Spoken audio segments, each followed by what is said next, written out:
We are just a few days away from Dublin, Ireland, week 0, and the weather is looking pretty. Let's talk over-unders. Let's talk crazy depth chart pieces and so much more right here on Farmageddon Friday.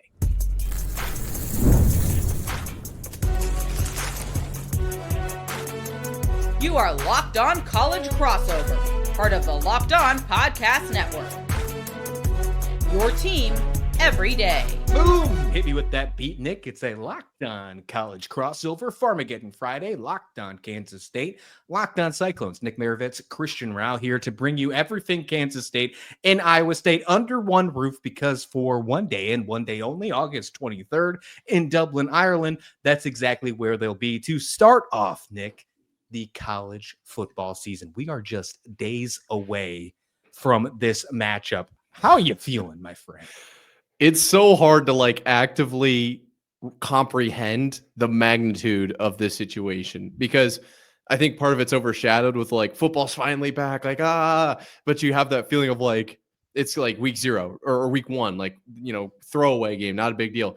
This is a huge deal, and it's hard to lock in and really realize this game has major implications. So I'm halfway between beyond thrilled, I can basically fly, I'm so excited, and also trying to keep my feet on the ground and be like, okay, but this is very serious. We do need to really lock in for this game. Yeah, and while locking in, this episode is brought to you by Monarch Money. Take control and lock in with your finances with Monarch Money. Use code LOCKDOWNCollege at monarchmoney.com for 50% off your first year. When talk about locked in, I think that's what you and I have definitely been. We have been locked in to this game for quite some time. We've been talking about this game really ad nauseum, week after week since June. And we've talked about it on every Farmageddon Friday. And for the record, a little spoiler alert, those Farmageddon Fridays aren't going away, maybe in the way that we've been doing them, but we're still going to at least talk for a few minutes a week as we get through the season, because this is a rivalry that needs to be discussed. Brett Yormark, looking at you.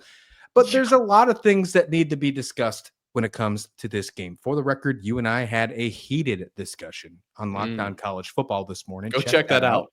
Check out Spencer McLaughlin and Locked On College Football. The two of us joined him, and we had a heated discussion on this one. I will say that I might have got the best of you, Nick. I might have had.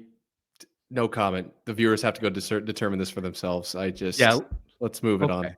Okay, good. Let us know your thoughts in the comments. You can drop it in Spencer's comments as well, because he always gives good stuff as always. But on this episode, I want to just talk about what's going on with the surprising depth chart, because there's some interesting depth chart pieces that happen in both Kansas State and Iowa State. Of course, the first depth chart of the season for both teams.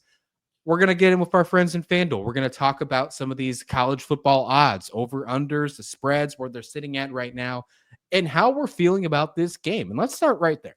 Let's do it with that one. Let's start the over-under conversation. As of right now, our friends at FanDuel, this is Wednesday morning, and the over-under is sitting at 49.5. The weather in Dublin is looking pretty good. I'm seeing some pictures on Twitter X of some of the Kansas State fans. I'm sure you're seeing Cyclones fans doing the same things. It's some exciting stuff seeing from the people in Dublin, but looking at the future weather report, it looks like it's going to be pretty clear. Although I think this game is going to be close, Nick, I think they blow out 50 points. I truly do. I know that that's not always the case in Farmageddon, but I think this is going to be a high-scoring offensive matchup. I think there's a very good potential for that. It really depends on kind of the way of the inexperience and how that falls, or, inexperience isn't maybe the right word, but you know what I'm saying? Early season jitters or knocking off the rust.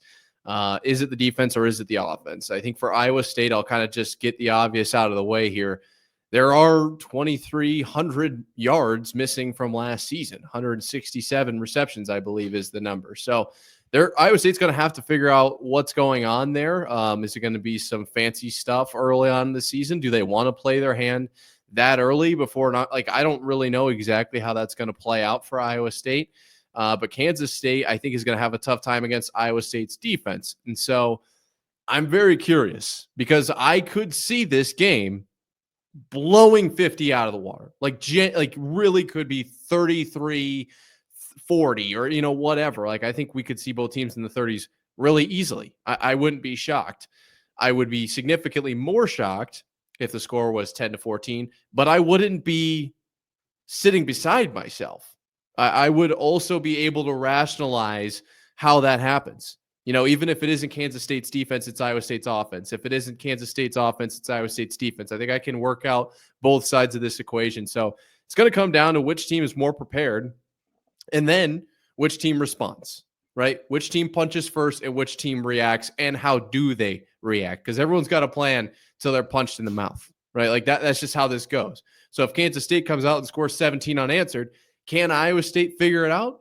If Iowa State comes out and holds Kansas State to 3 and outs to start the game and maybe scores 7, but we have seen 0 offensive production for Kansas State, how do they respond?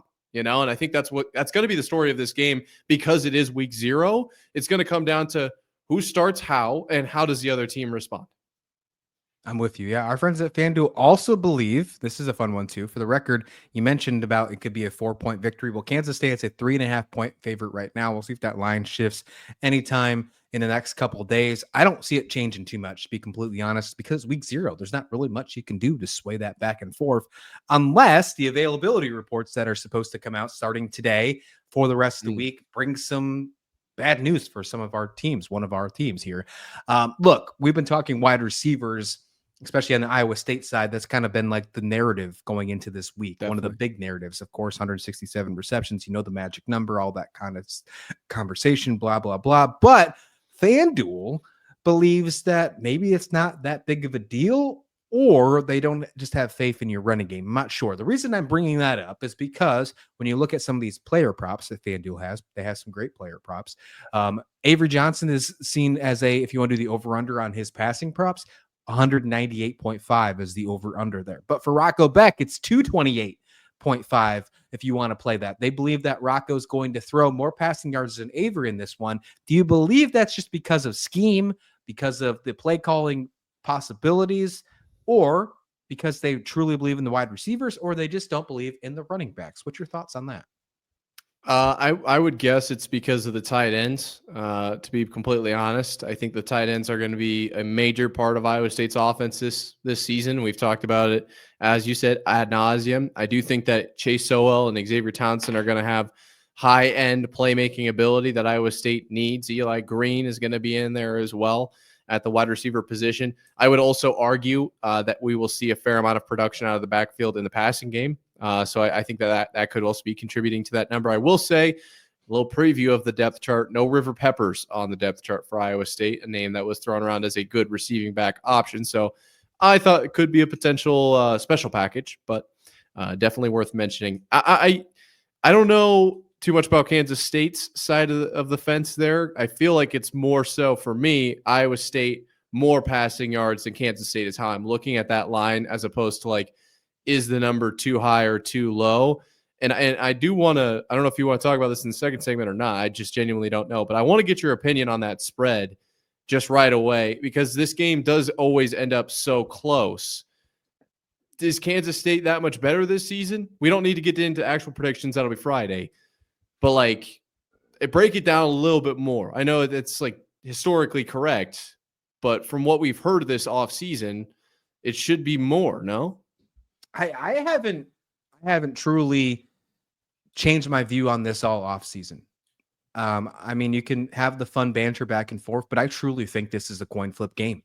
I do. I know you mentioned, and you mentioned it on the Big 12 Squad show that's going to come out on Thursday. I know we talked about that as well, that the Big 12 championship game runs through Dublin. The winner of this game runs through Dublin. That's Absolutely. A really big one. Check out the Big 12 Squad show coming up on Thursday. But when I look at this spread, it's not surprising to me. Honestly, I think it should be a little closer, but this the fact that there's like, usually like 3 points is like the nod to a home team. So maybe it's just like the generic spread, even though they're playing in Dublin, right? Because you normally see like the 3-point favorites, and that's normally like an even spread when you look at that. And you see the home team as a 3-point favorite. Now, of course, this game is in Dublin, should be in Manhattan, but it's in Dublin. And I think it should be even closer, because I think this game is going to come down to either a game-winning field goal, or it's at least going to be that close.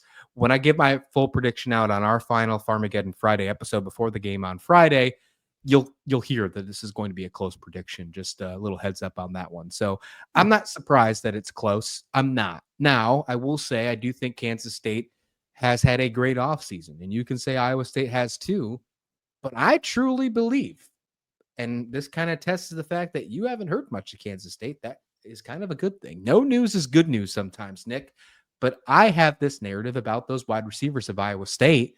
And dare I say, and we're kind of alluding to what I said on Lockdown College Football. Again, check out the full conversation. But I have this question. Is Rocco Becht really as good that he is, or was it those good wide receivers from last season? We'll see if that's the case this Saturday. I think he is. I don't know. I don't know what else to tell you. I think he is that good. It's the end of the story. Well, you talked about the depth chart. You said there's already some surprising pieces, like, as you mentioned, all-name player River Peppers, not on the depth chart, but I'm sure there's some other surprising pieces, and there's some good surprises for Kansas State as well. Let's talk about that next on this Locked On College crossover. Of course, your favorite, Farmageddon Friday.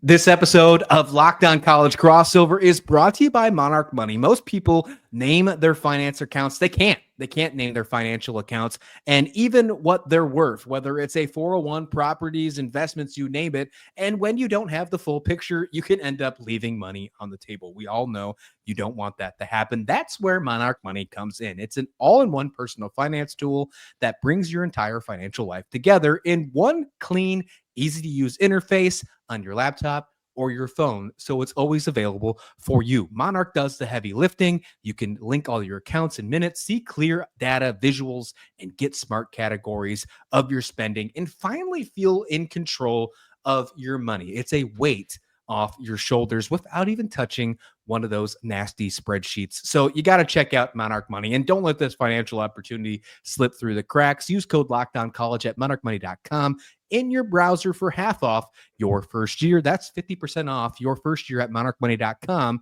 with code LOCKEDONCollege. This episode is also brought to you by Open Phone. If you're running a business, every missed call is money left on the table. Think about the last time you needed a service. If the first person didn't answer, did you wait? Probably not. You moved on. That's why you need Open Phone, so you never miss an opportunity to connect with your customers. Open Phone is the #1 business phone system designed to streamline and scale your customer communications. Do you juggle 2 phones just to keep business and personal calls separate? Open Phone solved that instantly. And the AI agent handles after-hours calls, answers common questions, and captures leads, so I never miss a customer again. See why over 60,000 businesses trust Open Phone.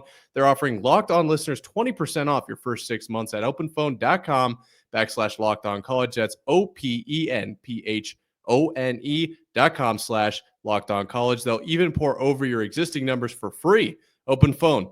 No missed calls. No missed customers.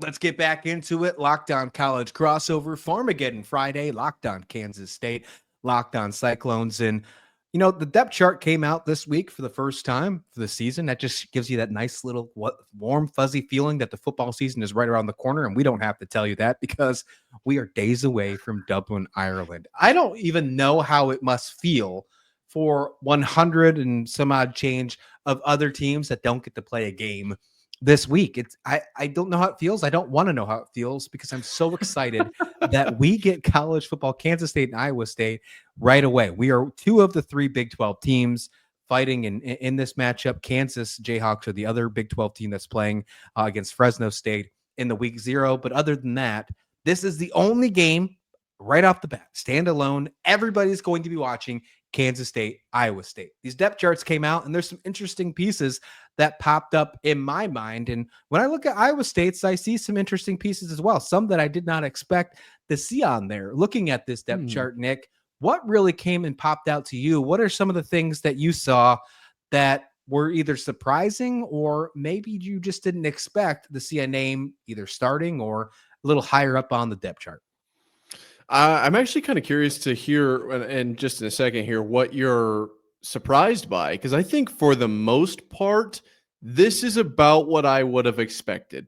For the 99%, we've got everything right where we want it. Rocco obviously starting uncontested, Carson Hansen, Abu Sama, Bramer or Burkle at starting tight end, then Cooper Alexander, a name that I have been hammering the drum on all offseason long at tight end.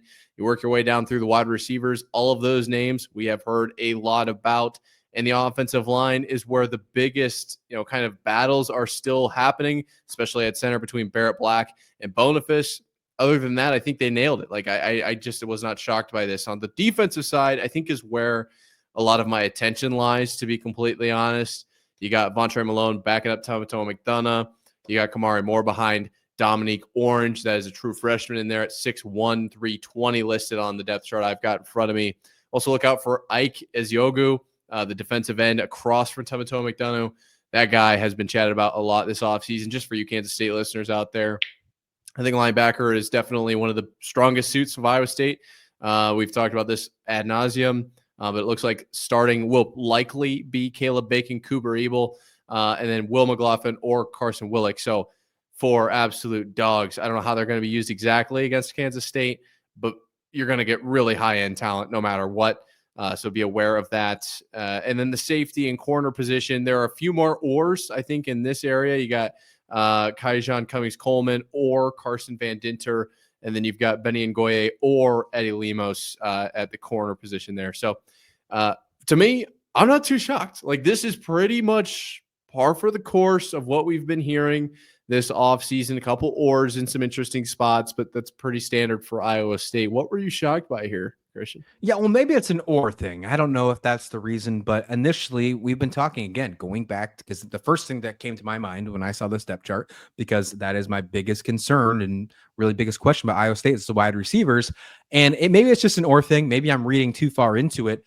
But when I look at the wide receiver for the F and for the X, Xavier Townsend and Chase Sewell, who you are very high on, is second on that list behind Eli Green and Dominic Overby. But they do both have ors next to them. So maybe it's either a nod to returning players, a nod to the senior in Eli Green. I'm not really quite sure. Or is it something that maybe we should be expecting more from Green and Overby initially from this game in Dublin, instead of seeing something from Chase Sewell and Townsend? For the record, we were talking about player props from FanDuel coming out. The FanDuel is expecting the leading receiver for your team in Dublin, according to the over-unders, is Sewell. They have him about like 50-something yards or so. Interesting. I honestly would have guessed Bramer, to be completely honest. I don't even know if he would be listed under that category or not, but that would be my first guess. No, you bring up a good point there with those wide receivers. The ors in there, every single F, X, and Z position has an or, other than Daniel Jackson being the third guy at wide receiver Z. Seems like he is pretty much cemented in there, or essentially, I mean, not this, but like the 7th guy, if you will, because obviously there are different wide receiver positions, but still, you know what I'm saying. I'm not reading into it too much. The other day I tried to really break down, looking at it, like, is there a pattern? Is there a reason? I do believe that Xavier Townsend is listed as the punt and kick returner, so maybe that has a portion of why he's moved down to below Eli Green. Maybe it is a returning thing. I'm not going to read into it too much. I'm going to be completely honest with you. I think that these wide receivers, whoever is out there, is going to be really good. Like, I'm really not too concerned about it.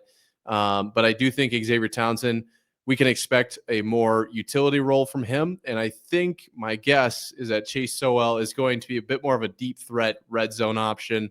It's my guess. I think part of it is honestly that they just don't know how these guys are going to perform in games yet. That's my guess. I see a true freshman on your depth chart sitting right behind Orange at nose guard and Kamori Moore. I've heard some things, some rumblings when I've been doing some research myself on some of the Iowa State analysts, other analysts, unlike other than yourself, Nick, and they've been talking about, how Kamori Moore is talking about how much they loved him and how much they actually have really enjoyed him at fall camp so far, enough to put a true freshman on the depth chart behind somebody who is seen as an preseason all Big 12 person. That's got to be something exciting about knowing that you might have a new nose guard that can hopefully fill the shoes of Orange when he leaves next season. Yeah, when I look at this depth chart, there's areas that I feel significantly better about than others. Well, I shouldn't put it like that. Significantly, like strongly towards, and then there's areas that I feel like we're going to be good at. Is kind of how I would say this. Areas like wide receiver, I feel like we're going to be good there. Areas like defensive line, we might be really good. Like that's how I kind of looked at this. Tomatoa McDonough is a guy that I personally have been kind of hammering home. Like this guy could be really, really good. And then you got Vontae Malone behind him. Dom Orange, we know what he's kind of done in the conditioning game, what he's done this offseason to elevate his game. Zamir Hawk has been brought up multiple times. Ike has been brought up multiple times. And then Kamari Moore, obviously you mentioned Elijah Carnell, Jace Gilbert, like dogs all across the board, too deep. I feel very good about this defensive line. And then that just carries over to the defense as a whole. Like we've been talking about this, the linebackers and the defensive line. We were talking about this on Spencer's show. How many passing yards will Avery Johnson have? I would almost wonder if he's going to have about 300 because they're not going to be able to run. You guys aren't going to be able to run. Like we have too good of a defensive line and linebackers that you're not going to get over 100 rushing yards. Oh, well, I don't know about that. And that actually is one of the surprises I have about Kansas State's depth chart is the running back room. And I'll talk about that and so much more when we come back right here on this Locked On College crossover, your favorite Farmageddon Friday. But first, Farmageddon Friday is brought to you by Prize Picks, the daily fantasy platform that lets you turn your football predictions into real rewards. Preseason is already heating up, and as you know, folks, we're just days away from the college football season. It's not far behind, so make sure you dig into Prize Picks. Look, whether you've got your eye on big-name quarterbacks or breakout running backs, Prize Picks makes it easy to get in the game. Of course, you got the Mahomes, the Burrows, the Allens, the Barkleys. You got all of that. Nick, who are you most excited about for this NFL season? Is it okay to say as a Cyclone Hunter Deckers? I'm very interested to see what he can get done. We'll see if he actually gets the playing field. I mean, the Saints quarterback position could be interesting. That'd be fun. And it would be really fun to use Prize Picks where you can just pick more or less on 2 to 6 players, stat projections. And if you get those picks right, you could cash in and win up to 2,000 times your money. So download the Prize Picks app today and use code LOCKEDONCollege and get $50 in lineups if you play that first $5 lineup. That's code LOCKEDONCollege, all one word, to get $50 in lineups after your first $5 play. Prize Picks, run your game.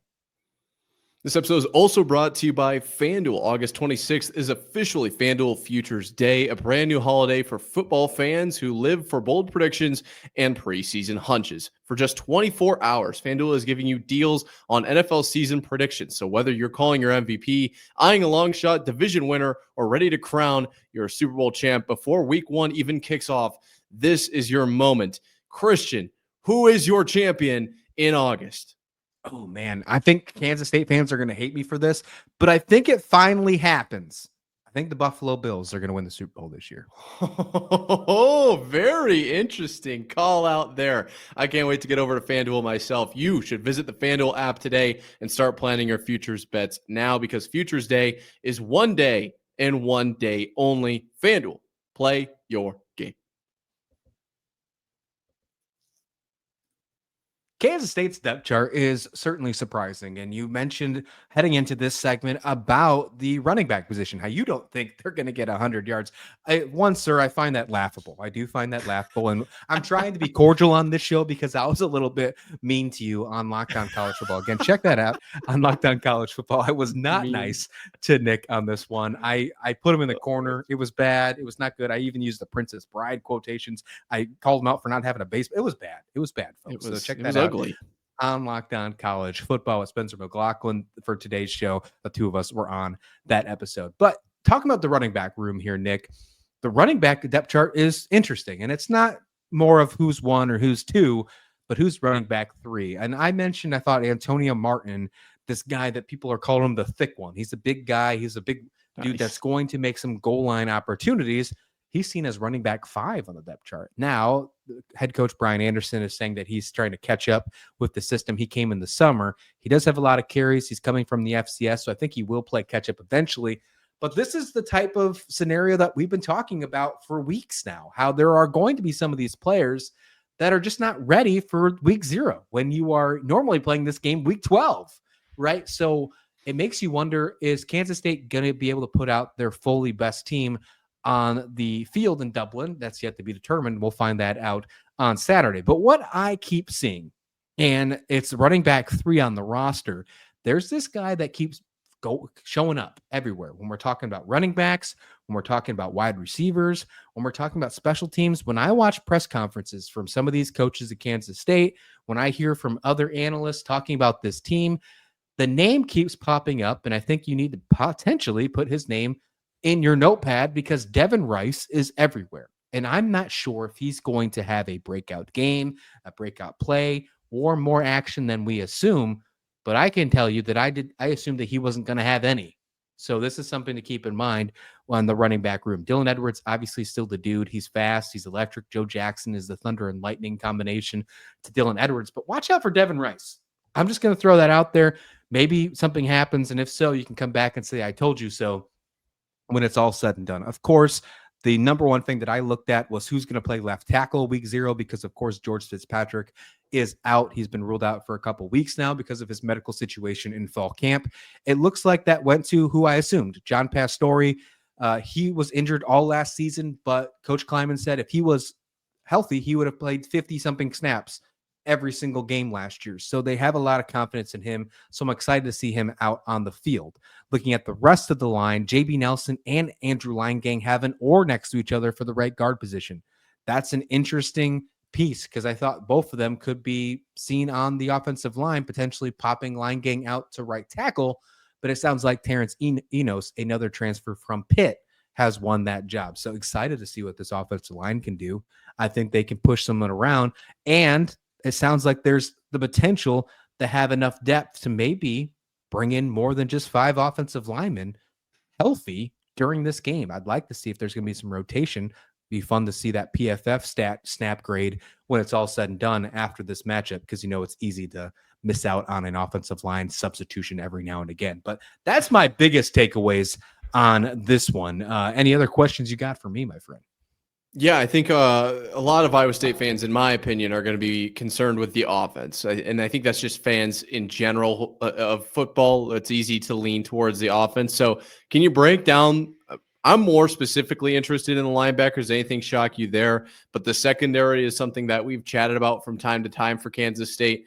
I do think Rocco Becht's going to potentially be put in a spot to win this game through the air, whether it's to a tight end or a wide receiver. I don't know yet. But what are we looking at there? Is the defensive line going to really wreak havoc? Did anything shock you? Anything stand out here? Yeah, nothing really shocks me on the linebacker side other than maybe Gabe Powers didn't get the starting gig for the wide linebacker, but that might just be a good sign for Rex Van Wy. He obviously won the job out. That's pretty cool. Iowa native for the record. He's from Rock Rapids. That's something to keep in mind. As for the secondary, of course, that's something I paid attention to as well. Zason Rich looks like he's going to get the start with Donovan McIntosh. Both of them were fantastic in the Rape Bowl game. Both of them had their coming out party in the bowl game, and they did pretty well. They struggled a little bit in the first half, but that second half, it felt like they were playing in midseason form. It's like they needed that first half to get ready, and then they played like 3-year vets in that second half. I'd love to see what they're going to start off in week 0. And then there's probably one other interesting piece here. True freshman Logan Bartley is the backup jack. He's number 2 behind Wesley Fair as the jack safety. A true freshman sitting on Coach Kleiman's roster, especially on the defensive side, normally doesn't happen. I don't think we saw that at all in 2024, any true freshman sitting anywhere. Logan Bartley obviously is the jack, and of course Lincoln Cure, the tight end, is seen on the depth chart as well for tight ends. Now he is seen as tight end number 5, but he's still on the roster. That just shows how deep that tight end room is. But still, having some true freshmen is some really interesting stuff, and it's exciting stuff. It's really exciting stuff seeing that your recruiting class is already making noise for Kansas State right off the bat. So I'm excited for this. Hey, before we go, I know we're running a little long, but I got an icebreaker for you, and I think it'd be a great way to end this episode. Look, the Farmageddon, one of the greatest rivalries of all time, 118 games and counting, and still needs to continue to count. Brent Yormark, looking at you once again. Do you see me? I see you. Okay, all right. But in the first couple weeks, not only do you play Kansas State, but you play the Iowa Hawkeyes. My question to you, sir, who would you rather lose to this season? Gosh. Kansas State or Iowa? You really put me in a bind here, like actually, and you didn't even tell me what this was going to be because my heart tells me Iowa or to lose to Kansas State, but my brain tells me obviously losing to Kansas State would totally kill. I do think that the Big 12 championship game kind of runs through Dublin, so like you kind of have to win that game. I think in the interest of the season of what Iowa State is able to accomplish this year, I would probably say I think my blood pressure just went up 20 points. The fact that I'm even thinking about having to say this, I think I'd probably rather lose to Iowa, just because we'll have a shot at the Big 12 title or a better shot. But I won't be texting you the rest of the week for making me say that. So your heart's telling you no, but your body, my brain is it's telling you yes. Unbelievable. Hey, I'll play too because I think that's only fair. And I think mine is a lot more difficult than yours because both of my rivals are in the Big 12 conference, KU and Iowa State. I would rather lose, and this might come as a shock. I'd rather lose to you on Saturday than lose the Sunflower Showdown in the middle of the season. Only, I don't care about the streak, only because it's in week 0. That's it. I would rather get one loss at the beginning of the season and have 11 games to get right, other than play going in 6-1, 7-0 against Kansas, and then potentially seeing the wheels fall off again, like what happened last year. So that's what's. Of course, it was against Houston, not Kansas, but you get what I'm saying. So that's where I'm going there. That's valid. Am I wrong? Hey, one word. I think you're fair for that. One word before we go, because I won't see you until Friday. Are you feeling better or worse after the depth chart for Farmageddon Friday? One word. Ooh. Better. I also feel better. This is going to be a great game. Slightly better. I had to use 2. All right, folks. Be back on Friday with Nick. We're going to give you our final prediction together on this episode. Be sure to tune in to both Locked On Cyclones and Locked On Kansas State for the rest of the week because we still have a lot of coverage coming out all the way up until the game day. So still a lot of crazy stuff. And of course, through game day and so much more. So if you're not subscribed, click that subscribe button. If you are, stay subscribed because there's so much more coming at you. Let's get out of here. Thanks so much. Please like the video. Please subscribe. And we'll see you back here on Farmageddon Friday. That was brutal. The fact that you asked me that question. I'm telling all the Hawkeyes fans that I know. That's 2 people, by the way.